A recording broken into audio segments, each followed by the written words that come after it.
పిండుకొని పశు పోషకులు వదిలించుకుంటుంటే వ్యాపారులు కబేళాలకు తరలించేస్తున్నారు. కోట్లు కళ్ళ చుట్టడం కోసం నిబంధనలను తుంగలో తొక్కుతున్నారు. భారీ సంఖ్యలో మూగ జీవాలను కొనేసి డీసీఎం లారీలో కుక్కేస్తున్నారు. ఎన్ని పోలీస్ స్టేషన్లు చెక్ పోస్టులున్నా తాపిగా దాటిస్తున్నారు. భద్రాద్రి కొత్తగూడెం జిల్లా చెర్ల మండలంలో పశువుల రవాణా యథేచ్ఛంగా సాగుతుంది. అనుమతులు లేకుండా భారీ వాహనాలను బయటకు వస్తున్న వ్యాపారులు వాటిలో పశువులను తరలిస్తున్నారు. చెర్ల మండలంలోని పశువులు తరలించే వాహనాలు నిత్యం పదుల సంఖ్యలో రాకపోకలు సాగుతున్నాయి.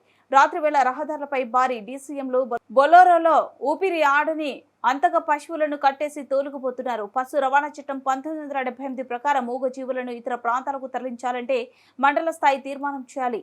వ్యాన్లో 2 లారీలో 4 మించి పశువులను ఎక్కించకూడదు. వాహనంలో గాలి వెలుతురు వచ్చే సదుపాయం ఉండాలి. నీరు గడ్డి ఏర్పాటు చేసే మధ్యలో వాహనం నుంచి దించి సేద తీరేలా చూడాలని, కానీ ఏమి జరగడం లేదు.